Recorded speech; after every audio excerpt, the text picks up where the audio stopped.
have an inundation of Kevins on the program right now because Kevin Matthews joins me in the studio.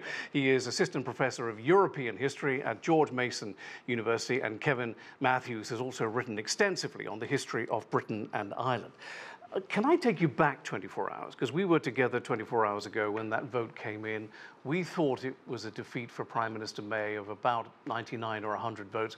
Of course, we completely forgot there are members of Parliament who don't get counted initially, but whose names end up in the pot at the end of it all. So it was a significant defeat in the end of 149 members of Parliament against her proposals for exiting the European Union. How bad of a defeat was that at this stage, do you think? It shows that she's not only lost control of the Brexit process, she's lost control of Parliament. The famous statesman of the 1800s, Benjamin Disraeli, once called conservative government an organized hypocrisy.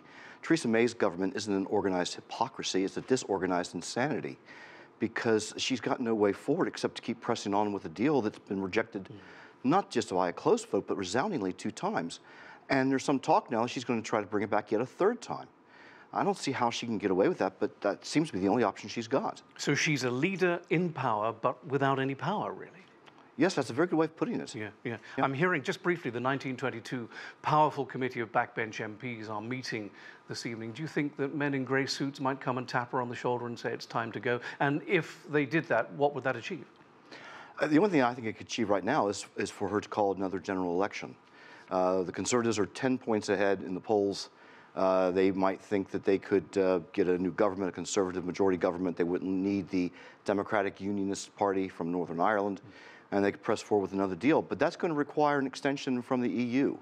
And as your other guests have said, they might not go along with it this time.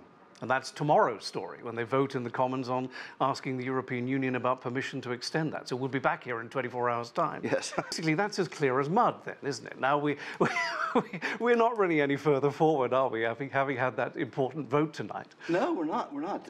Jamie Owen's right. These votes will have no practical effect. The only thing that would have practical effect on a no deal are 2 options. You either have a deal with the EU, which Theresa May has tried, and now twice she's been rebuffed by the House of Commons, or you revoke Article 50. 2 years ago, when the same Parliament voted for Article 50, they voted to leave the European Union on the 29th of March. And they've boxed themselves in like this, and it's their own fault. What do you make of what Jamie Owen was saying about local councils in the London area having been tipped off to prepare for European elections in the United Kingdom in May? Now, that means, if that's true, what he's saying is that the local councils are preparing to go ahead with elections because Britain is likely to still be a member of the European Union in May. In other words, clearly, behind the scenes, somewhere involving some senior people, there is some kind of delay of the UK leaving on March the 29th being, if not spoken about, then actively prepared for now. Well, that signals a long-term extension. Now, of course, that's going to be dependent on the 27 other members of the EU going along with it. But Donald Tusk has said that he would prefer to have the UK stay in the EU than to leave. So they might find that that's the best option they've got. Nobody wants to crash out. No. This would cause absolute havoc.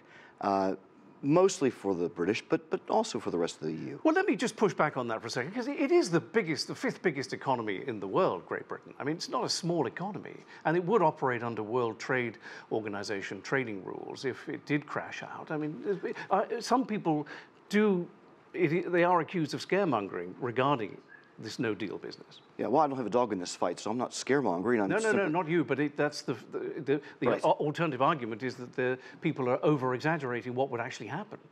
Well, it's certainly going to happen that you're going to have a hard border between the Republic of Ireland and Northern Ireland. There's going to be a problem with the ports such as Dover because there's no infrastructure in place to handle the cargo coming in and out of the UK. Right. So at the very least, short term, there's going to be a problem. But I think long term, the best thing that they could do would be to have a second referendum on this issue because clearly Parliament cannot decide. And they gave this question over to the British people once. There's a lot of questions about how that referendum was held. An awful lot of people question the referendum's terms itself. and the funding for the no vote, or for the exit vote. Just very quickly, what would the question be, though, if there was another referendum? The first question was, do you want to leave or do you want to stay, yes or no? Now, we're so much further down the road, so much has happened. How would you couch a simple question for a referendum? I think you could, at best, do the extremes. It's the only thing that's going to make the hard Brexiters happy is to give the British people the option of a crash out of the EU. And all that entails, at least the British people would know this time what that means. They would not be getting a lot of fantasy stories about £350 million a week coming in for the NHS, such as Boris Johnson was peddling 3 years ago.